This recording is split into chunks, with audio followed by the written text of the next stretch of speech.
Who say of me, there is no help for him in God.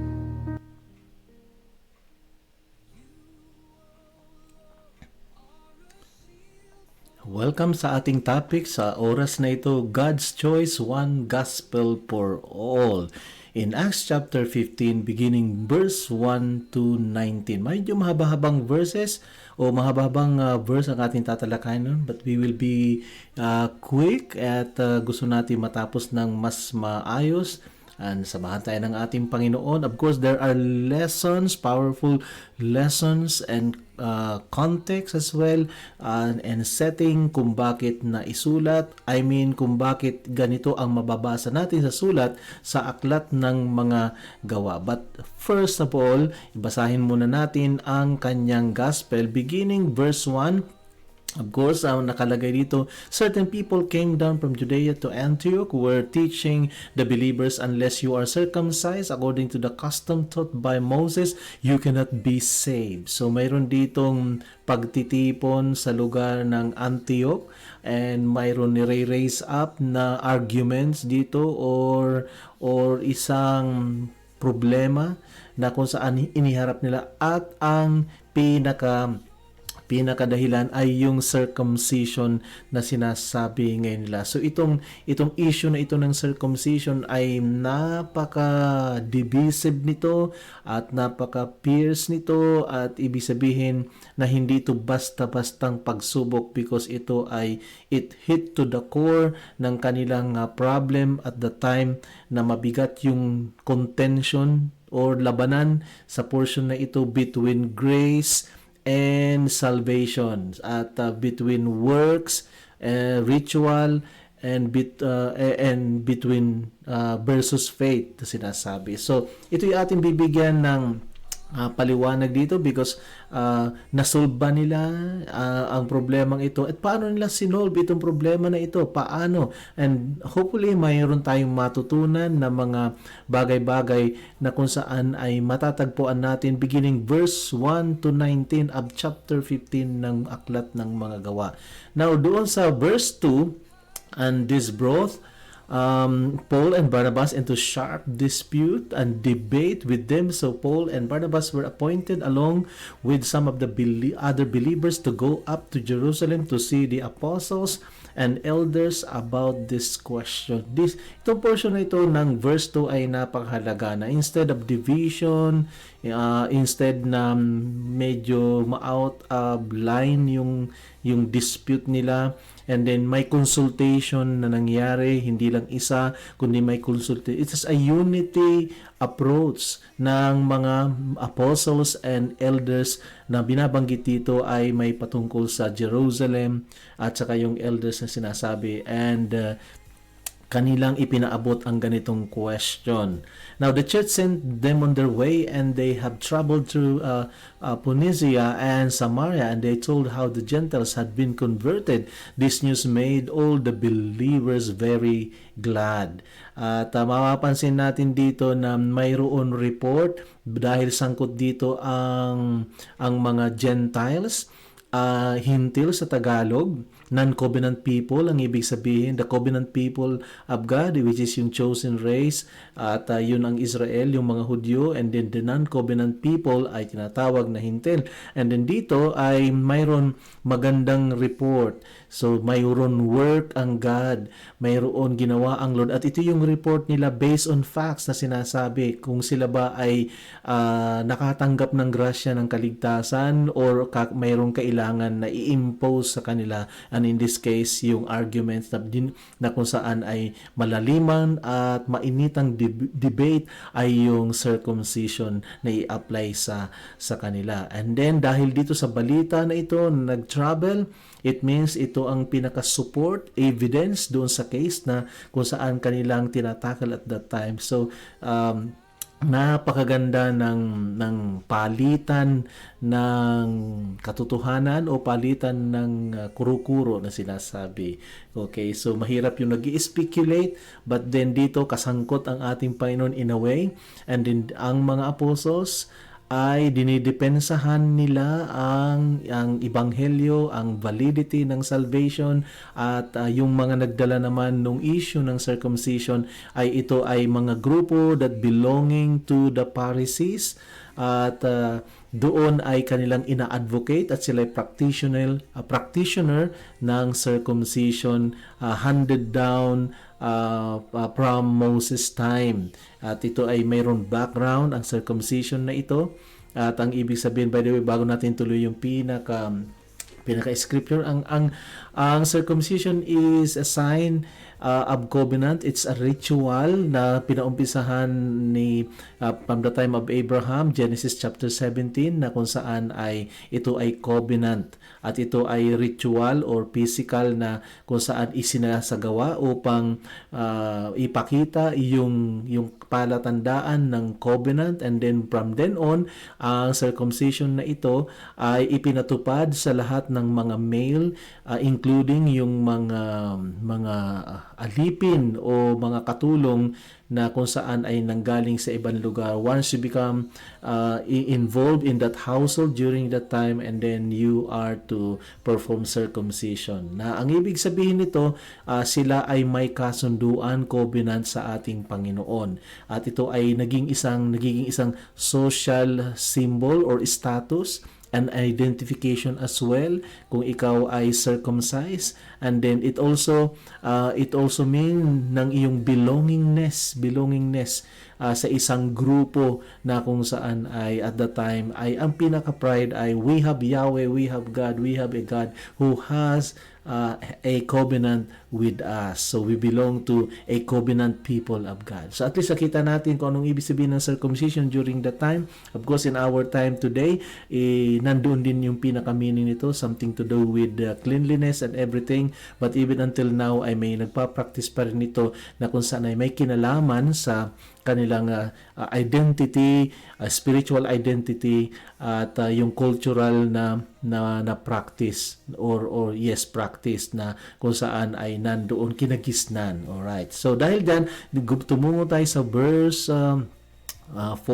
When they come to Jerusalem, they were welcomed by the church and the apostles and elders, to whom they reported everything God had done through them. So may outage na nangyari, and then what happened? Ano bang totoo nangyari? Ang pinaka-highlights ng report na ito ay the Gentile have already accepted the Savior, and the manifestation of the gift of the Holy Spirit was also manifested on them or evident on them. So meaning yung una doon, yung pagtanggap at yung pagbuhos ng banal na espiritu ay nangyari din sa kanila. So ang idea dito, bakit may reporting ng ganito? Because yung pinaka-debate ay, well, they are not yet saved.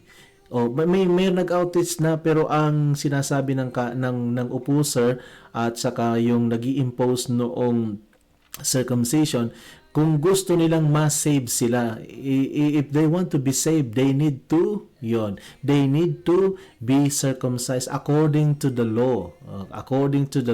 So yun yung kanilang ini-impose. So parang hindi sila tunay, and then maaaring maging second class sa Christian sila kung hindi sila kabahagi doon sa sinasabing identity na kung saan ay tinataglay at the time ng mga believers na Hudyo na kumikilala sa Panginoon. So ito yung nire-required nila. Okay, mamaya papaliwanag kung bakit kaya gano'n na mayroon pang nire-required sila. Anong pinanggagalingan nito? Alright? So dahil doon, verse 5, then some of the believers who belonged to the party of the Pharisees stood up and said the Gentiles must be circumcised and required to keep the law of Moses. So ito yung pinanggagalingan ngayon nila, at ito yung gusto nilang sabihin.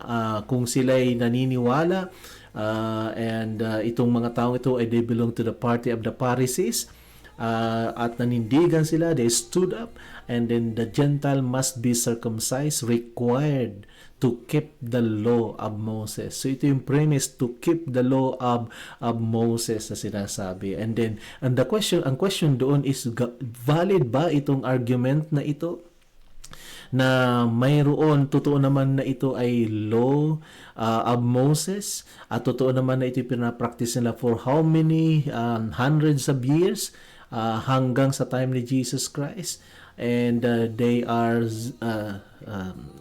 with seal nilang ginagawa ito. Ibig sabihin, napaka-fanatics nila nito at sila'y believer dito. Pero iisa lang, isa sa mga bagay dito ay ni-raise nila itong i-apply yung circumcision as I have said. So verse 6, pakita natin yung verse 6 ngayon. Basahin natin.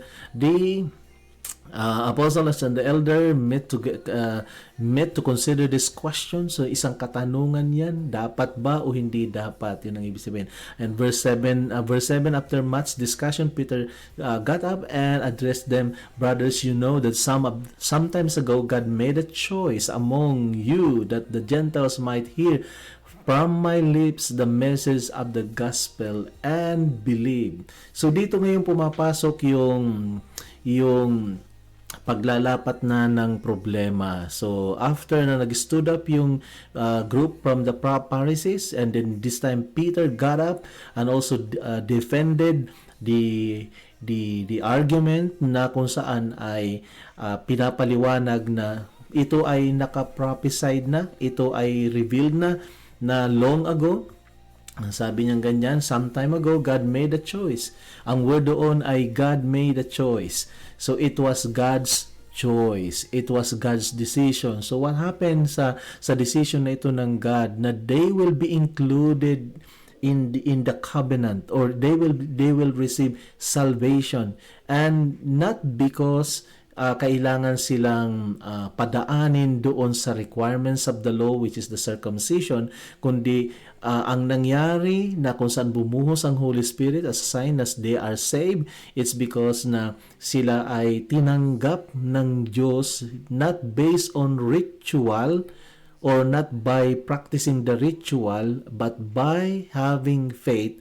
They have been saved through grace in Christ. So yun ngayon ang dinidepensahan ni Pedro during the time. So sabi pa doon ay God knows, verse 8, God knows the heart, showed that he accepted them by giving them the Holy Spirit to them, just as he did to us.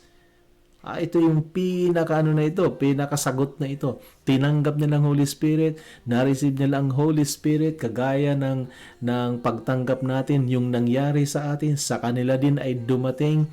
So, ito ang ebidensya na alam ng Diyos ang kanilang puso, at dahil dito, kitang-kita ng mga nag-outreach doon at nagpunta doon as their report na napakaganda ng progress na tinanggap nila ang kaligtasan. And in fact, the sign of the indwelling ng Holy Spirit ay kanila rin nakita. So I think problem solved na dito, kasi ang Diyos na ang patotoo, ang Diyos na ang ebidensya, di ba? I hope na but then we will see kung ano yung kasunod na verses. And sabi doon, dinagdag pa ay he did not discriminate between us and them, for he purified their hearts by faith.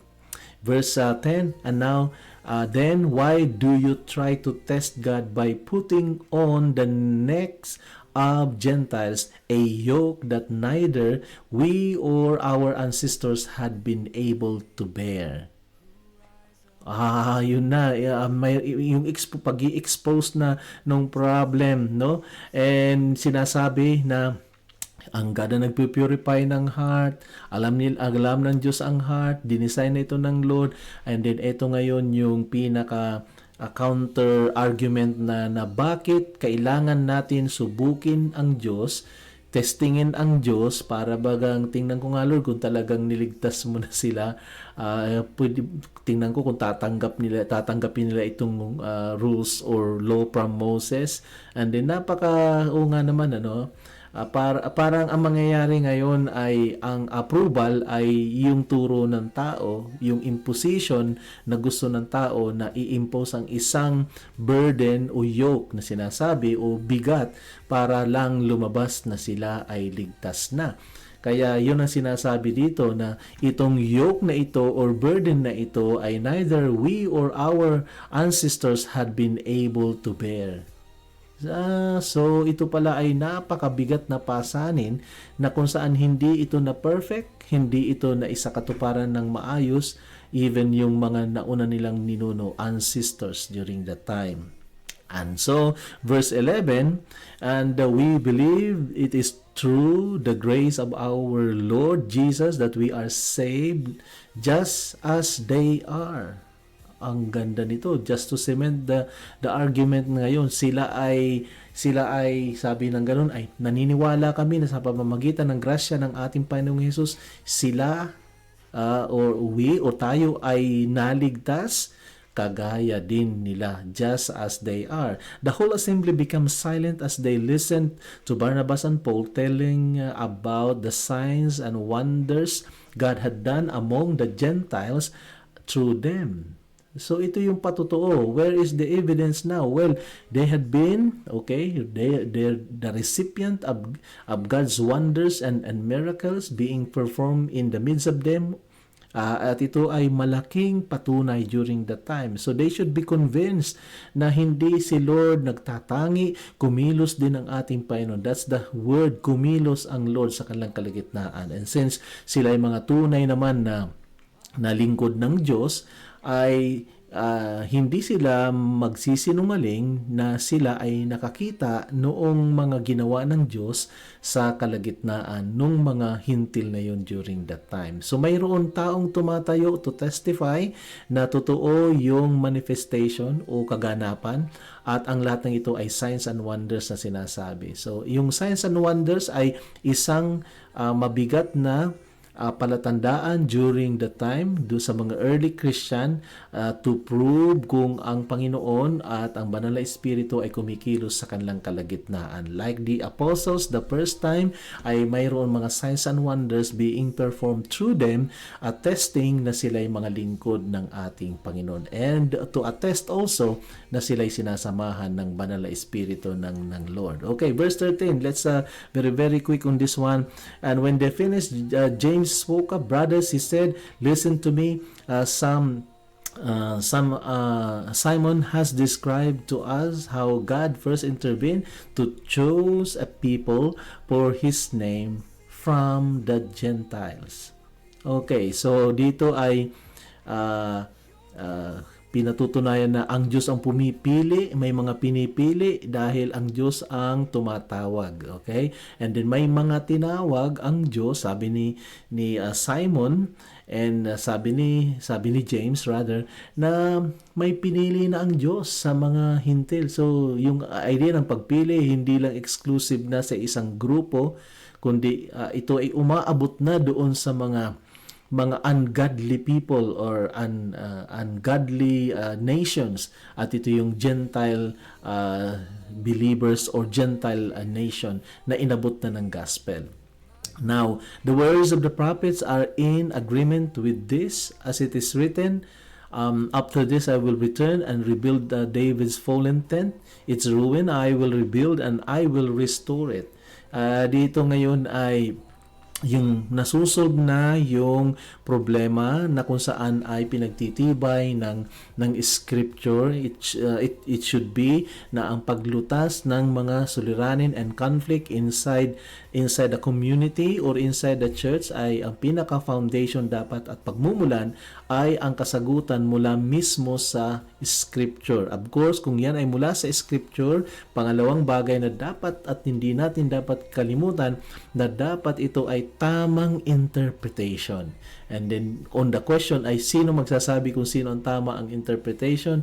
Well, that can be solved by kung tama ang interpretation ng isa, ayan ay patutunayan din naman ng scripture at saka yung proper logic and even historical na pag-i-interpret based on history, based on sound doctrine, and then yung mga sinasabi pa na pwedeng makasuporta para to prove na yung interpretation is in accordance with the Word of God. The lesser the support, it means na yung turo na yon ay hindi siya hindi siya ipinopromote ng Bible. Kadalasan ng tamang katuruan ay maraming support from the Bible or explanation. Tumutugma siya sa pinaka tinuturo ng salita ng Lord. This is complicated, yung idea na ito ng interpretation, but then to some people who have studied properly and then nakakaintindi ng right interpretation and science of interpretation or hermeneutics and homiletics, ay maiintindihan at mag-a-arrive sa isang tamang katuruan. Okay? So, napakaganda yun. So, this time, tamang katuruan ngayon, ina-affirm na the prophets are in agreement with this argument or with the discussion or debate na kanilang kinapapalooban during that time. Verse 16, after this I will return. So sinabing ito yung pinaka-scripture na ginamit. And then the rest of the mankind may seek the Lord, and even all the Gentiles who bear my name, says the Lord, who will does these things, things known from long ago. So may binabanggit dito na parang isang prophecy, at nagpapatunay na yes, ang panawagan ay hindi exclusive lamang sa mga Hudyo, kundi mayroon din mga tatawagin at minimension ang sinasabing Gentiles, ang mga hintil na kung saan ay may i-include sila dahil sa faith. And in fact, yun ang pinaka core teaching ng New Testament, na nung dumating ang ating Panginoon, iisa na lang ang ating justification, siya at sa pamamagitan ng pananampalataya. No one will be justified by obeying the law, but everyone will be justified by following and believing on Jesus Christ. And the reason why you will be saved, because you have placed your faith on Jesus Christ, and that you have been saved not because of your works, but you have been saved because of the grace and freely flowing grace of God. It's so beautiful, and it means to say na ang mga non-covenant people of God ay magkwa-qualify sila not based on the law, but they will be qualified to receive the salvation because of faith. So through faith, it's only faith, about faith. So yan ang core teaching ng New Testament when it comes to salvation. You have been saved not because of your works, but because of the grace of God through faith in Jesus Christ. Okay, let's move on now sa 19. Finally, ay nasa 19 tayo. It is my judgment, therefore, that we should not make it difficult for the Gentiles who are turning to God. So, naiintindihan nila that time na this become now a human requirements. Kaya sabi, wag na natin pahirapan pa ang mga hintil na kung saan nagbabalik loob sila sa Panginoon. Ano yung pahirap na yun? So, it's understandable, or it is understood during the time na yung requirements na sinasabi law of Moses about circumcision is mabigat na bagay. So kung ano man ang ibig sabihin ng mabigat na bagay, it is a burdensome because yan ay isang gawain o ritual na kung saan ay hindi siya simpleng sinasagawa. Okay, and dahil doon nagiging kabigatan to para makapagbalik loob ang mga hintil na kung saan ay nagbalik na sa Panginoon in a way, and then i-require pa sila ng ganito. So, yun ang ibig sabihin ngayon dyan. Now, makikita natin ngayon na yung pinaka core conflict ay yung requirements of the gospel na kanilang gustong i-impose during the time. So may requirements pa ba ang gospel except na manampalataya, except na ipamuhay ang salita ng ating Panginoon? And then ang ibig sabihin, kailangan bang mayroon idagdag ang tao? So minsan ang question, can you identify kung ano yung mga bagay na dinagdag ng tao sa kung saan ka naroon sa pagkakataon na ito? Can you identify na may mga dinadagdag ang tao, ang relihiyon, ang human institution, and sinasabi na ito'y kailangan mo itong gawin, kailangan mo itong gawin. So i-check natin kung yun nga ba ay biblical at nararapat, kasi kung yun ay parang nagiging additional at ito naman ay yung additional na ito ay based on works. I know na ito ay debatable itong works na ito, sapagkat kapag ikaw naman ay ligtas, kaya ka rin naman gumagawa dahil ligtas ka. Pero hindi ka gumagawa para maligtas ka, kundi ginagawa mo ito because naligtas ka na. Okay, so medyo tricky yung portion na yon, but then yes, may mga katuruan na hindi biblical na talagang lumalabas sa kanilang pagpapractice, ay lumalabas na ang salvation ay mayroon karagdagan sa kanila. Pero sa isang maliwanag na pagpapaliwanag tungkol sa gawa at yung kaligtasan, anuman ang gagawin mo to glorify God ay hindi dahilan para ikaw ay iligtas, kundi kaya mo ginagawa ang bagay na iyon ay pagpapakita na ikaw ay lumalakad sa kaligtasan. And bandang huli, ang pagliligtas na ginawa sa iyo ng Lord, pagtawid mo sa eternity, ito ay dahil sa habag ng Diyos, grasya ng Diyos, okay? Grasya ng Diyos. At ikaw naman, ay nung tumanggap ka ng grasya, ipinamuhay mo na lang, ipinamuhay mo. Andoon na naglingkod ka, andoon na naghasik ka na mabuting balita, at marami kang ginawa sa kaharian ng ating Panginoon. It is because na ito'y bahagi ng iyong kaligtasan. Okay? So, hindi ka umaasa na, palagi ko pag dinamihan ko ito. So, iba yun eh. Iba yung gagawin ko ito kasi gusto ko sana iligtas ako ng Panginoon, o mahabag ang Lord sa akin dahil ang dami ko nang ginawa, ang dami kong contribution at kung ano-ano pang ginawa ko. Hindi nag-uumpisa ang kaligtasan sa gawa ng tao. Nag-uumpisa yung kaligtasan sa gawa ng Diyos. Yun ang maliwanag doon. Okay, don't start with the work of men, but salvation starts with the work of God. Okay, so mahalaga yan. Now, kung paano ang nakita natin ngayon doon, na mapansin natin na kung paano yung mga godly leaders, paano nila hinandle yung disagreement. Okay? I think narating nila yung maturity because gumamit sila ng scripture, gumamit sila ng evidence, hindi sila nag-divide, nag-split, hindi sila nagwala. Maring nagkasigawan sila, maring grabe yung debate, pero hindi naman pinakikita doon na may galit, kundi nagpipresent sila, nag-argue sila yung debate na kung saan ay kumbaga conducive to yung mapayapa lang siya, na hindi yung debate na mauuwi sa away. I don't think so. At that time, walang binanggit na huminahon sila, kundi sila lamang ay nanindigan ayon sa kanilang kakayanan. But then, nagtagumpay ang salita ng Diyos. Okay? Nagtagumpay ang gawa ng Diyos sa isang usapin at katanungan na kung saan nangangailangan ng tamang sagot, at sagot na kung saan ay mayroon ebidensya. Okay, so number 3, yung pagtayo ni Pedro ay pagbibigay ng clarity sa gospel, na ang idea doon ay God saved, nagdiligtas ang Diyos sa pamamagitan ng kanyang grasya,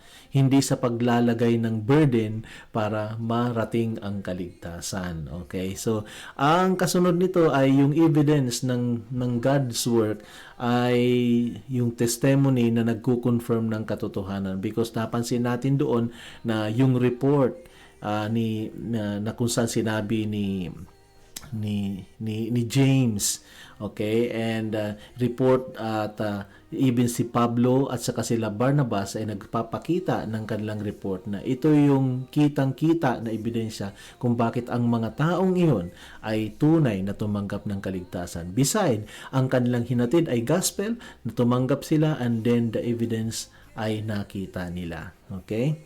So, another thing, yung si James ay nagbanggit doon yung talino niya, wisdom niya, na kung saan nung pagbanggit niya ng scripture, binanggit niya yung sa time na sinabi doon yung He will come back, about yung ruined tent of David. Napakalalim ng portion na yung matalinhaga, pero ginamit niya yon at ito ay guided ng wisdom.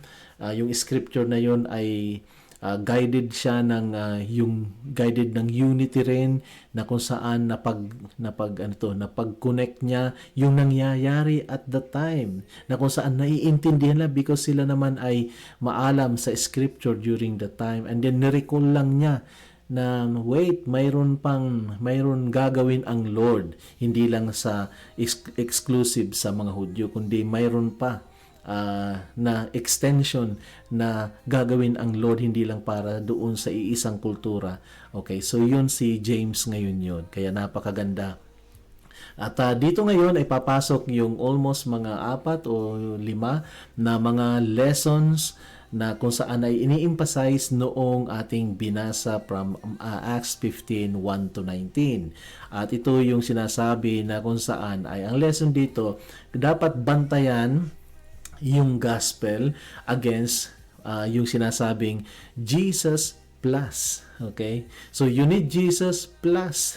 Kailangan ngayon walang plus.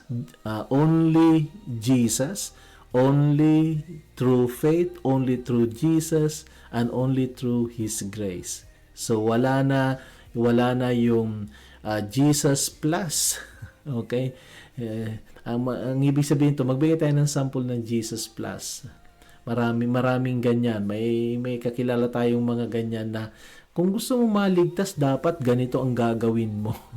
Magbenta ka ng ganito or kailangan ganito, ganyan. So, yan ay mga magagandang subject. Kung kayo ay curious sa mga bagay na yan at maaaring tanong ninyo yan, kung kayo ay bothered about dyan, mag-message lang kayo at i-answer ko kayo. Okay? So, i-confirm ko kung yan ay plus or minus, okay? And number 2, handle the conflict. They handle the conflict through humble counsel, not division. Kasi doon ay pumunta sila sa Jerusalem to approach the apostles, the elders na nandoon. So Jerusalem ay that time ay pinaka-launching pad ng gospel, at nandoon karamihan ng mga apostol, at nandoon din ang mga sinasabing elders na kung saan ay maasahan sila na sasagot at mas nakakaalam sila, at dinalan ngayon nila doon. So napakaganda na yung pag-handle ng conflict, okay? Hindi kung ano-ano ang gagawin. Kaya kailangan makita natin to na yung pag-handle ng conflict, ini-involve natin yung mga right people ang mahalaga doon. So in this case ay yung council of elders and mga apostles and other believers na kinikilalang leaders at that time. Number 3, another lesson is God accepts people by faith and gives the Spirit freely. Yan ngayon na isang lesson doon, kasi first time ito naman, that time na kanila may encounter yung mga hintil, and then at the time ay iniisip ng mga ilan na mga leaders na belong to the Pharisees na, well, since na tinatanggap nila yung Jesus natin, why not impose yung law of Moses na kung saan ay inimpose natin sa ating sarili. So ito ay isang haka-haka at human conclusion na gusto nilang i-impose without yung maliwanag na utos ng ating Panginoon.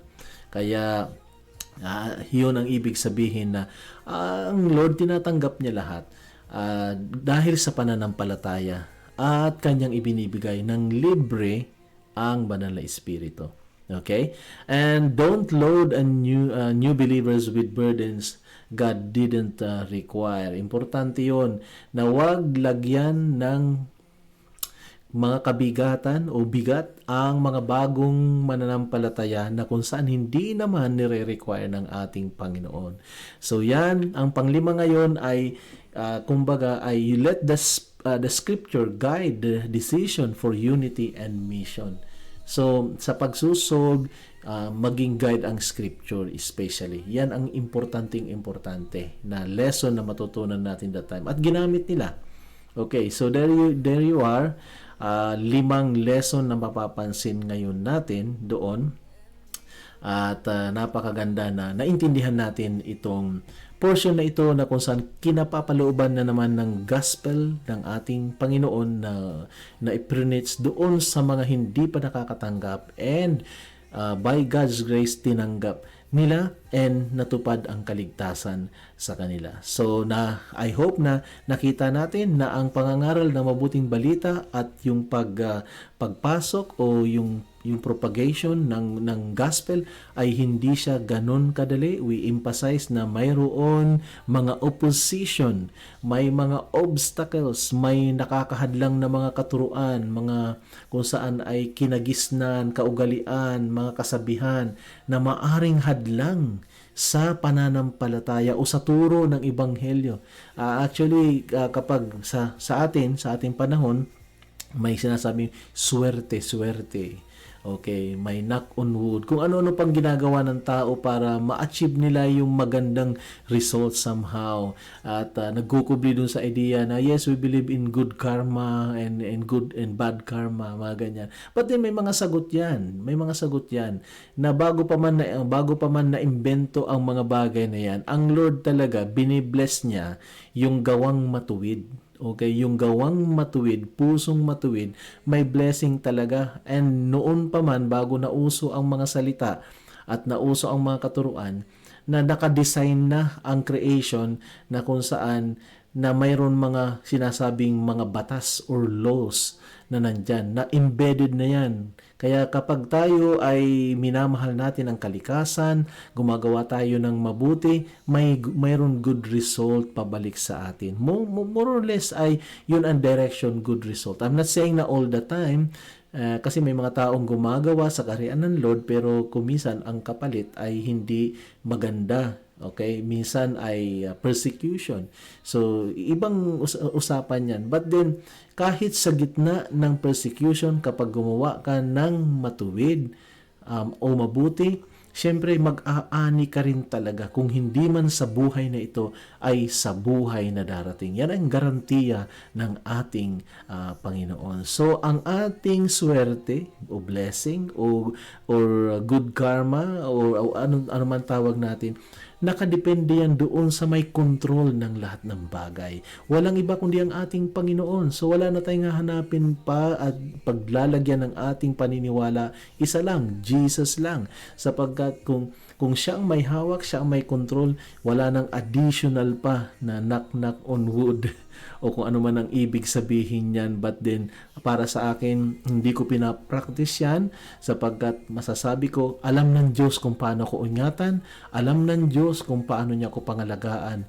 Dahil nagkikare siya sa akin, ako ay kanyang tupa, ako ay kanyang niligtas, ako ay mahalaga sa kanya, and then sagot niya ako, nakikita ko man o hindi, gising man ako o tulog, ang aking Panginoon ay hindi nagpapabaya, hindi siya kailangan kalampagin at katukin. Ang kailangan ko lang ay araw at gabi ay magtiwala sa Kanya na ang Panginoon ko ay Diyos ng kabutihan. Ang Diyos ko ay mabuti at wala siyang ginagawa at pinaplano sa akin na ikasasama ko, kundi ang lahat ng ito pinaniniwalaan ko na ikabubuti ko. So I hope na nagkakaintindihan tayo sa bagay na yan, sapagkat gusto lang natin itaas na pagdating sa kaligtasan, iisa lang ang nagbibigay, si Jesus lang.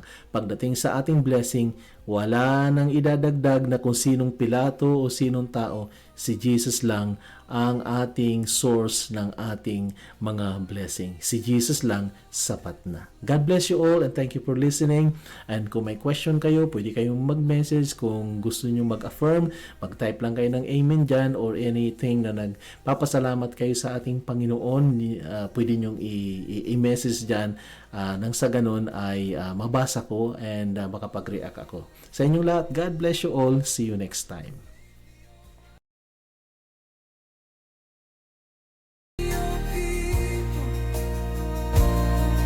Your blessing is upon your people. Lord, how they have increased who trouble me. Many are they who rise up against me. Many are they who say of me, there is no help